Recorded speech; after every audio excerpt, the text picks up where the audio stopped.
Good morning and नमस्कार everyone. मैं हूं हरीश गंगवार और आज आपके लिए लेकर आया हूं quality bye John Galsworthy. Quality जो चैप्टर 3 स्टोरी है आपके सिलेबस में ISC class 11th and 12th में, उसको आज मैं एक्सप्लेन करूंगा। तो क्वालिटी एक स्टोरी है जो जॉन गर्ल्सवर्दी ने लिखी थी 1912 में, और ये जर्मन शू मेकर्स जैसलर ब्रदर्स की कहानी है।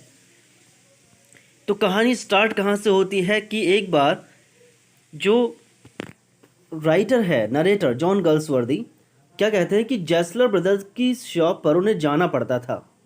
और जैसलर ब्रदर्स की शॉप कैसी थी, जैसा इसमें बताया गया है कि दो शॉप्स थीं और दो शॉप्स से मिलकर एक शॉप बनी हुई थी। इट मीन्स उसके फ्रंट गेट्स दो थे और अंदर एक ही शॉप थी, और विंडो पर कुछ शो पीस में जूते लगे रहते थे, और वो दोनों भाई जूते सिर्फ ऑर्डर पर बनाते थे।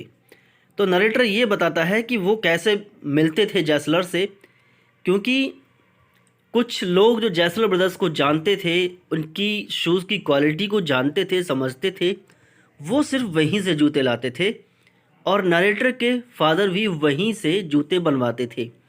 तो कभी कभी नरेटर को भी वहाँ जाना पड़ता था, और इस सिलसिले में उनकी काफ़ी अच्छी मुलाकात हुई जैसलर ब्रदर्स से। और जूते जो जैसलर ब्रदर्स बनाते थे वो बहुत लंबे टाइम तक रुकते थे, इसलिए मुलाकात जल्दी नहीं हो पाती थी। लेकिन जब भी मुलाकात होती थी तो उस मुलाकात का मतलब ये होता था कि और जान पहचान उनकी बढ़ती चली जाती थी, और नरेटर उनकी सारी लाइफ को जानने लगा था कि वो कैसे लाइफ स्पेंड कर रहे हैं, उनके शूज़ की क्वालिटी क्या है, और कैसे कंपटीशन में वो जी रहे हैं। तो एक दिन जब नरेटर गया था जैसलर ब्रदर्स के पास, तो जैसलर ब्रदर्स ने उसको एक बहुत ही अच्छा लेदर पीस दिखाया और कहा कि तुम्हारे लिए बहुत ही अच्छा शू बना के दूंगा। तो नरेटर ने उसको लेदर दिखाया, मतलब नरेटर को जैसलर ब्रदर्स ने लेदर दिखाया और उसने भी अप्रूव किया, ठीक है मुझे इस लेदर का शू चाहिए। और क्वालिटी बिल्कुल अनमैच्ड होती थी। एक बार क्या हुआ कि जो नरेटर है जॉन गर्ल्सवर्दी, वो कुछ जूतों की शिकायत लेकर उनके पास पहुंचते हैं। एक पेयर नरेटर के पास था जो कहीं से प्रॉब्लम दे रहा था, तो उसने जैसलर ब्रदर्स को दिखाया। तो जैसलर ने बिल्कुल एक्सेप्ट ही नहीं किया कि मतलब जूतों में कोई प्रॉब्लम हो भी सकती है। तो उसने ये कहा कि चलो अगर कोई प्रॉब्लम है तो इसे छोड़ दो, यहाँ पर इसे छोड़ दो, और अगर कोई प्रॉब्लम है तो मैं इसे ठीक करके दे दूंगा, वरना इसका बिल तुमसे नहीं लूँगा, इसके पैसे तुमसे नहीं लूँगा, पैसे वापस दे दूंगा। बट हुआ क्या था कि जो शूज़ थे वो नरेटर ने कहीं और से खरीद लिए थे जल्दबाजी में, जिनमें प्रॉब्लम था। और बाद में ये जानने को जब पता चलता है तो नरेटर अपने आप को अशेम फील करता है।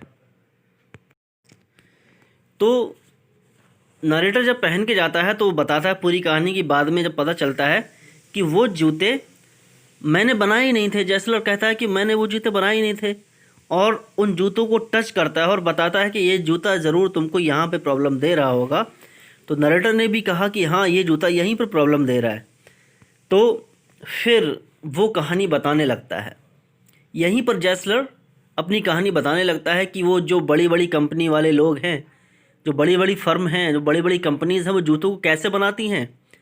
वो मतलब हमसे या हमारे जैसे दूसरे लोगों से कंपटीशन कर रही हैं, एडवर्टाइजमेंट करते हैं। तो कस्टमर जो उनके पास पहुंचते हैं वो क्वालिटी की वजह से उनके पास नहीं जाते हैं, बट वो जाते हैं एडवर्टाइजमेंट की वजह से, विज्ञापन की वजह से, उनके प्रचार की वजह से। और उस एडवर्टाइज के दम पर वो लोग इन्फीरियर क्वालिटी का शू भी बेच देते हैं।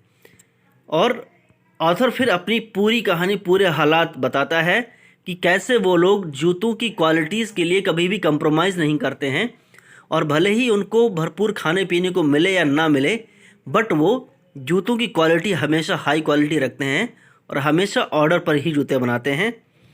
और जो नए जूते नरेटर ने बनवाए वो लगभग 2 साल तक रुके, और जब 2 साल के बाद जब वो पहुंचा तो उसे बड़ा शौक लगा। और जब वो शॉप में गया कि जो छोटा वाला जैसलर भाई था, जैसलर ब्रदर छोटा वाला, उसने कहा कि मेरा बड़ा भाई जो था वो मर गया है। बड़े दुख की बात हुई, उसे बड़ा अफसोस हुआ। उस दिन उसने बहुत सारे शूज़ ऑर्डर किए, उसे चाहिए थे 1 या 2, बट उसने क्या कहा कि मुझे बहुत सारे जूते चाहिए, जिससे कि जो जैसलर रह गया था, जैसे बड़ा वाला मर गया खाने पीने की कमी की वजह से, स्टारवेशन की वजह से, वैसे छोटे वाले की हालत ना हो। तो उसने बहुत सारे पेयर ऑर्डर किए और क्वालिटी बहुत अच्छी होती थी, पहले वाले से और अच्छी क्वालिटी उसने बनाने का वादा किया। तो उसने क्या कहा कि ये जूते आप छोड़ जाइए और मैं तैयार करके आपको पहुंचवा दूंगा। तो नरेटर क्या होता है, उन जूतों को वहाँ छोड़कर चला जाता है और 1 साल बाद आता है ऑर्डर देने के बाद। तो पहले जैसलर के पास जाता है। जैसलर अब 75 का हो चुका था और जैसलर उसे पहचान नहीं पाया। तो नरेटर ने एक बड़ा फिर से ऑर्डर दिया और पहले से और बड़ा ऑर्डर, पहले से और ज़्यादा वेट करना पड़ा। तो 1 हफ्ते बाद जब वो उसी रास्ते से गुजरा तो वो फिर से अंदर गया और उसने देखा कि जैसलर ने जो जूते बनाए थे वो बहुत बढ़िया थे। और जब वो उनकी दुकान के अंदर गया तो उनकी दुकान से जो उनका नेम प्लेट था वो चला जा चुका था। मतलब अब जो छोटा वाला जैसलर था वो भी बेचारा स्लो स्टारवेशन की वजह से मर गया।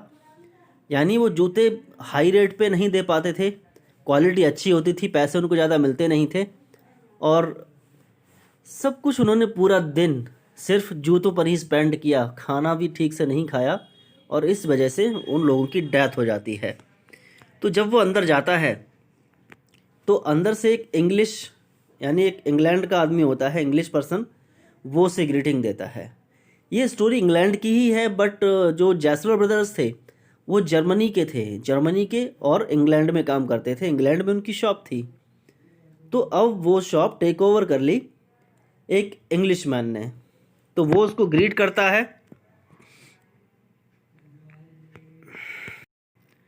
तो जब उसने एक इंग्लिश मैन को देखा तो नरेटर ने पूछा, भी मिस्टर जैसलर कहाँ हैं? अब ये बताओ मिस्टर जैसलर कहाँ हैं? तो उसने बताया बेचारे जैसलर भी मर चुके हैं। अब नरेटर को बहुत शौक हुआ कि बताओ, बड़ा भाई जैसे मरा वैसा छोटा वाला भी मर गया। तो वही अंग्रेज ने, वही इंग्लिश मैन ने नरेटर को ये बताया कि जो जैसलर था वो भी स्लो स्टारवेशन की वजह से मरा, मतलब धीरे धीरे खाना भरपूर ना मिलने की वजह से वो मरा था। और वो अपना पूरा दिन, पूरा टाइम अपने आप को पूरी तरह से जूतों में लगा देता था और जो पैसा मिलता था वो सभी रेंट में चला जाता था। दुकान जो किराए पर थी रेंट में चला गया। कुछ लेदर बढ़िया क्वालिटी का लाते थे, कुछ पैसा लेदर में चला गया, खाने के लिए बचा ही नहीं। खाने के लिए बचे या ना बचे, बट वो उन्होंने जूतों की क्वालिटी से कभी कंप्रोमाइज़ नहीं किया और इस वजह से ही उनकी किस्मत ऐसी थी।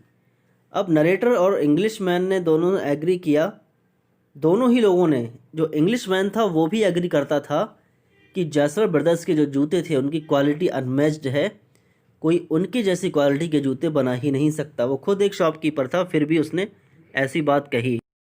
तो इस स्टोरी से हमें क्या पता चलता है कि जो बड़ी बड़ी फर्म्स हैं वो सिर्फ एडवर्टाइजमेंट के सहारे, छोटे छोटे जो वर्कर्स हैं, जो छोटे छोटे लोग हैं, छोटे छोटे काम करने वाले, उनका खुद का ऑक्यूपेशन है, उनकी रोज़ी रोटी को छीन लिया है उन्होंने। बड़े बड़े शोरूम में जाते हैं लोग, चमकदार चीज़ें देखकर उनको ख़रीदते हैं ज़्यादा पैसा देकर, और वो क्वालिटी उनको नहीं मिल पाएगी जो एक हैंडमेड बूट में होती है।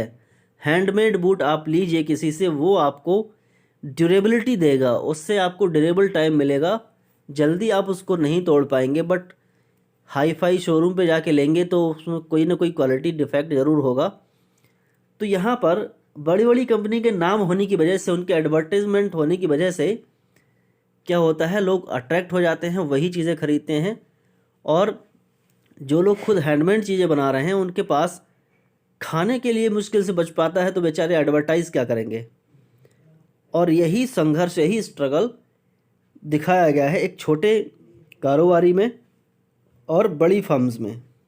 तो ये बहुत ही अपीलिंग स्टोरी है, बहुत हार्ट टचिंग स्टोरी है कि कैसे दो भाई क्वालिटी से कंप्रोमाइज़ ना करते हुए लोगों को अपनी बेटर सर्विसेज देने के साथ साथ भूखे ही मर जाते हैं। स्टोरी कैसे लगी कमेंट में बताइएगा, वीडियो को लाइक करिए। Thanks for watching. Have a wonderful day.